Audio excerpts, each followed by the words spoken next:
ज़ैन आपकी तरफ आते हैं। You have done achieve the gold medal और इतना आपने जाके पाकिस्तान से बाहर रिप्रेजेंट किया। एक तो मुझे सबसे पहले ये बताएं कि बेसिकली ये एक कंपटीशन था क्या, और इसमें आप लोगों का प्रोजेक्ट या आपका जो एक ओवरऑल आप लोगों ने काम किया था वो व्हाट वाज दैट? जी, सबसे पहले मैं कहना चाहूँगा कि मेरा नाम ज़ैन सिद्दीकी नहीं, ज़ैन सिद्दीक है। सॉरी, आई एम हाँ सॉरी। जी।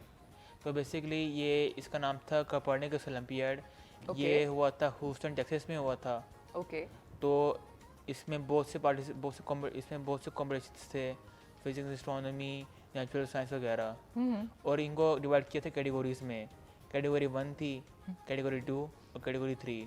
तो ठीक। मेरा जो लेवल है वो फॉल करते कैटेगरी 2 में।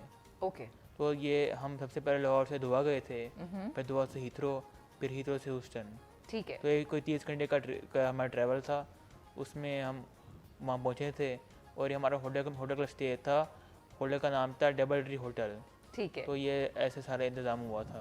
बिल्कुल सही। अच्छा, वहाँ पे आपने जब जाके पार्टिसिपेट किया, वाज अ रिटन एग्जाम या कोई आपके प्रोजेक्ट्स भी थे, उसके हवाले से थोड़ा सा बताओ। तो बेसिकली हमने 2 जगह पे गए थे।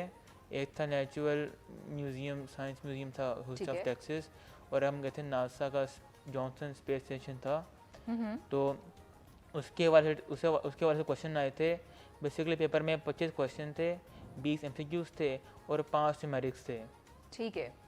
और वो आपने जो वहाँ पे जाके देखा था या जो रिसर्च किया था, उसके ऊपर ही वो सारे क्वेश्चंस बेस्ड कर रहे थे? कुछ थे, कुछ नहीं।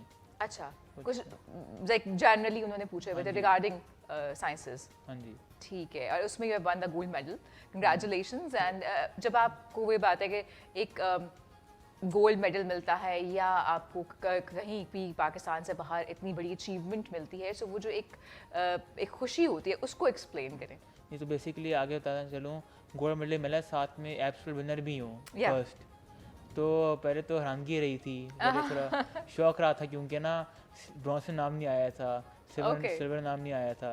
हाँ, अब तो यू समझ- वर थिंकिंग कि अच्छा मैं यहाँ पे नहीं हूँ। हाँ, ओके यहाँ पे नहीं हूँ, फिर पता चला गोल्ड में आ गया हूँ। बड़ी खुशी हुई थी। फिर पता चला फर्स्ट भी आ गया हूँ, ओह, आईपैड भी मिल गया, तो बहुत खुशी हुई थी उसकी वजह से। डेफिनेटली। तो it was a shocking thing for हाँ यू। जी। सो क्यों ये नहीं लग रहा था कि मैं गोल्ड मेडल ले सकता हूँ? ये क्यों सोच रहे थे कि हाँ, ब्रॉन्ज एंड वो सिल्वर आएगा? अक्टूबर में ना मैं फिर से फेल हो गया था।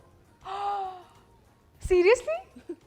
वो हाँ, पढ़ के नहीं गया था ना, उसमें फेल हो गया था। तो फेल होने के बाद अब ये यहाँ पर आ गया हूँ। ये वाली हाँ, अचीवमेंट।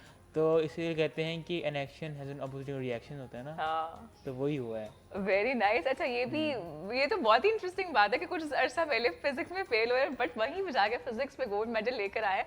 इंटरेस्टिंग। अच्छा, एक और भी चीज़ होती है कि आपको लग रहा होता है कि किताबी पढ़ाई या वो जिस तरीके से हमारे यहाँ एक सिस्टम है पढ़ने का, हम अगर पढ़ के जा रहे हैं एग्जाम में और वो जाके पास नहीं कर पा रहे हैं, वो डू यू थिंक प्रैक्टिकली उसका ये कोई कनेक्शन बनता है? बिकॉज अब जिस तरह for example if I talk about my field, obviously sciences तो ऐसा नहीं है, but if I talk about my field, जो हम पढ़ते थे प्रैक्टिकल इट्स डिफरेंट, बट जी। ऑब्वियसली साइंसेस में भी is it the same thing somehow? कहीं ना कहीं ये वाली बात है कि ठीक है, अगर नहीं भी पढ़ा लेकिन जब प्रैक्टिकली करके देखी चीजें या प्रैक्टिकली चीजों को देखा, then you won the gold medal.